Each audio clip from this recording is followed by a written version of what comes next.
So my third point would be about the change in our organizations, because of course analysis, research programs, as I quoted some, or new proposals is the first kind of action when you are a research body.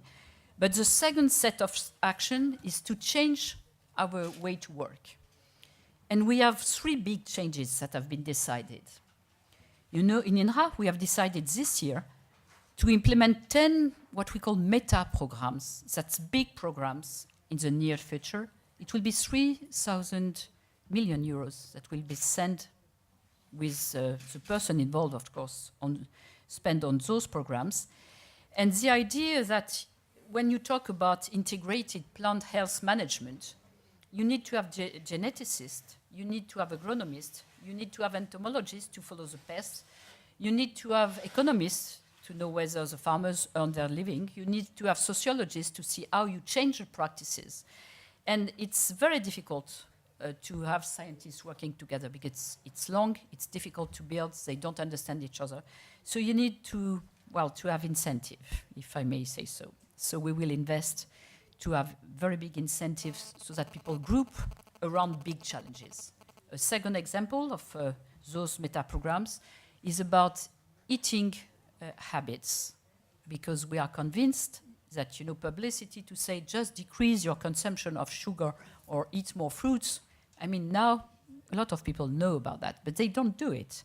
And now we have some clues about why people don't change their habits when there is just publicity to say that we should change their habits. So you need to put some tools, well, some special patterns so that it works. So we need to understand that eating is not a biologic fact, is not only a biologic fact, even outside France. Of course, in France, we know that eating is more than just fueling, but in a lot of countries, eating is not fueling. It's something very special. And you know that, I give you an example, we know that society, satiety, how do you say that?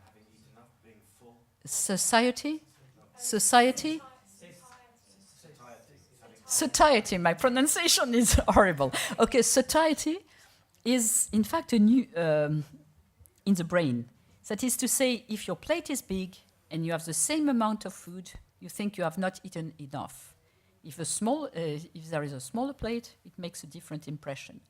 You know that if you drink things, it's not as if you eat them and you keep them in the mouth. It makes a different effect. So, in fact, from a physiological, from a biological point of view, from a sociological point of view, from an economic point of view, we can understand better eating habits, and it will be a of tremendous importance for the future. So that's another meta program we've launched. And those meta programs, from the start, will be open to international cooperation. So at the moment, we are starting a round turn of the world to propose to other organizations to collaborate, because in fact, most of those topics are not competitive topics. We need to involve all the science possible in around those big challenges. The second change we have decided, and with Cirad especially, is to increase the involvement of our research teams in the international consortia that are put in place by what we call CGIAR. It's the Global Committee at International Level on Agricultural Research. And the first example that has been a success for Cirad is the Global Rice Science Partnership.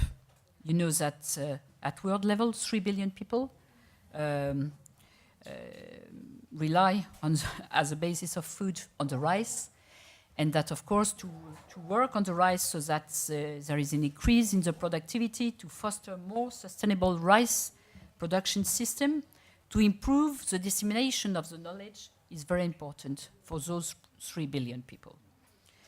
The third decision is to have a permanent and open platform named Agrimonde to nourish in international debates about food and nutritional security. Because as you understood, now security is not only a question of quantity of food, it's a question of economy, of course, affordable food, But on the top of that now, there are more dead people by excess or lack of micronutrients than people that die from infectious disease. So the nutritional security is a key item for the coming years. So you have two items, food and nutritional security. So we are going to build a permanent and open platform named Agrimonde to gather the data, to understand them, to have a think tank to discuss about them. And this year, we launched the first exercise that will be centered around land use, because at the moment, we all work on FAO data, as Bruno told you, but we are convinced that what they give as figures, as cultivable data, has to be re-criticized through the water problem, the climate change problem.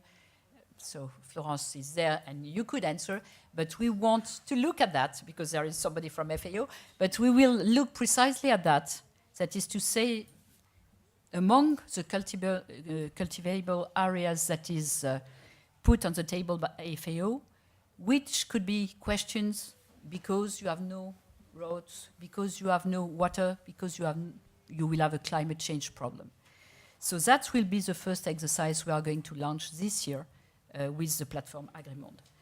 So as a conclusion, I just want to insist on the importance of having a global view on all those topics.